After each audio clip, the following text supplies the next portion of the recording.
శుభోదయం. అనుదిన జీవం అనేటువంటి ఆధ్యాత్మిక కార్యక్రమానికి మిమ్మును మీ కుటుంబాలను ప్రేమపూర్వకంగా ఆహ్వానిస్తుంటున్నాం. ప్రియ దేవుని ప్రజలారా, ఇది నా ధ్యానం నిమిత్తమై సిద్ధంగా ఉన్నారు కదూ. అయితే మీ బైబిల్లో నుండి నాతో కలిసి పరిశుద్ధుడైన మత్తయి రాసిన సువార్త 28వ అధ్యాయం 18వ వచనాన్ని చదువుకుందాం. పరలోకమందును భూమి మీదను నాకు సర్వాధికారం ఇవ్వబడి ఉన్నది, కాబట్టి మీరు వెళ్ళి సమస్త జనులను శిష్యులనుగా చేయుడి అని ఆజ్ఞాపించును. దేవుడు ఈ వాక్యమును మన వినికిడిలో దీవించునుగాక. ప్రార్థన. దయగల ప్రభు, కృపగల నాయన, మా జీవితంలో మీరు మాకు బహుమానంగా ఇచ్చిన ఈ నూతన దినాన్ని బట్టి స్తుతి చెల్లిస్తుంటున్నాం.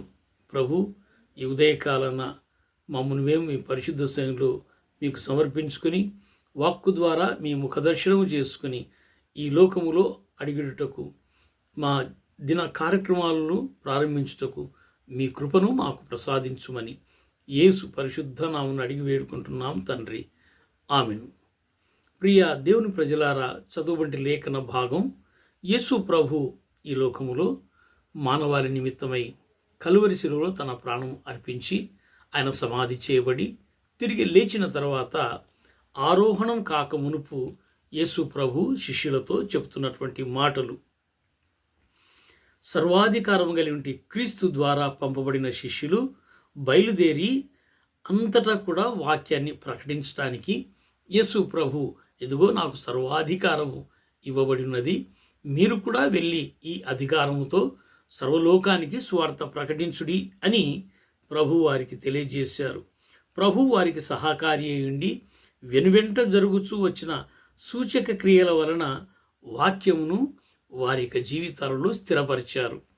ప్రభు యొక్క అధికారముతో మరి మనం కూడా ఏమి చేయగలము, ప్రభువుకున్న అధికారం ఏమిటి అని పరిశుద్ధ లేఖన భాగాలు మనం చూసినట్లయితే మార్కు సువార్త 1వ అధ్యాయం 27వ వచనములో ఈ రీతిగా తెలియజేస్తుంటున్నారు. అందరూ విస్మయం ఉంది, ఈయన అధికారముతో అపవిత్రాత్మలను ఆజ్ఞాపింపగా అవి ఆయనకు లోబడుచున్నవని ఒకరితో ఒకడు చెప్పుకొనిరి.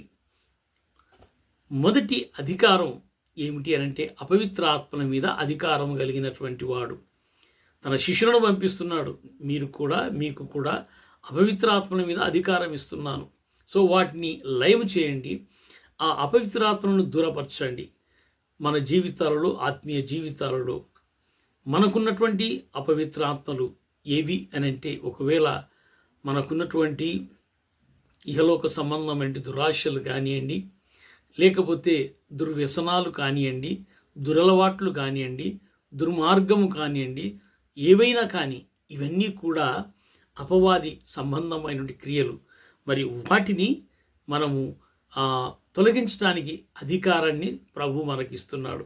మొట్టమొదటిగా మనము ఈ దురాత్మలను మన నుండి తొలగించుకునేటువంటి అధికారం ప్రభు మనకే అనుగ్రహించాడు, కాబట్టి వాటిని మన నుండి తొలగించుకుందాం. రెండవది, మరి లూకాసు వార్త 5వ అధ్యాయం 24వ వచనంలో పాపములను క్షమించుటకు భూమి మీద మనుష్య కుమారునికి అధికారం కలదు. పాపములు క్షమించుటకు యేసు ప్రభు ఒకసారి మరి పక్షవాయు కలిగిన వానితో చెప్తారు, నీ పాపములు క్షమించబడి ఉన్నవి, నీ పరిపెత్తుకున్నాడు అని. అవును, ఆయన శిష్యులంటి మనకు కూడా అటువంటి అధికారమే ఇస్తున్నారు. మనము మన ఇతరుల పాపం మనం క్షమించినట్లయితే మన పాపాలు కూడా క్షమించబడతాయి. ఆ అధికారము ప్రభు మనకు కూడా అనుగ్రహించారు. ఒకవేళ ఇతరులు మన పట్ల ఏదైనా తప్పు చేసినట్లయితే, వారిని మనం క్షమించినట్లయితే మన పాపాలు కూడా క్షమించబడతాయి. క్షమించేటువంటి అధికారం ప్రభు మనకు అనుగ్రహించారు. సో మనం ఆ చేసినటువంటి తప్పులను బట్టి మన పట్ల ఏదైనా మనకు మనసు కష్టం కలిగించేటువంటి కార్యాలు ఏదైనా చేస్తే, నేను చచ్చినా క్షమించను అంటుంటారు. కాదు ప్రియ సోదరుడా, సోదరి, ప్రభు జ్ఞాపకం చేస్తున్నాడు, పాపమును క్షమించే అధికారం నీకు కూడా ఉంది.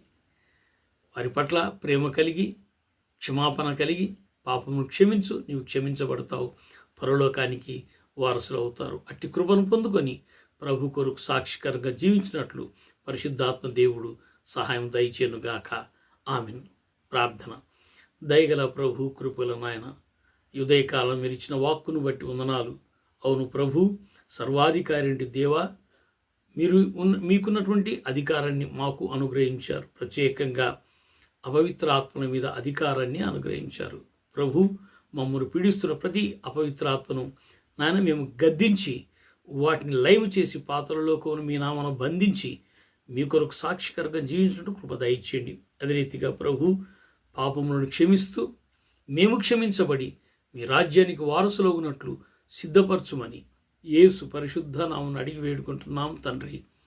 ఆమెన్. దేవుడు మిమ్మును మీ కుటుంబాలను దీవించునుగాక. ఆమెన్.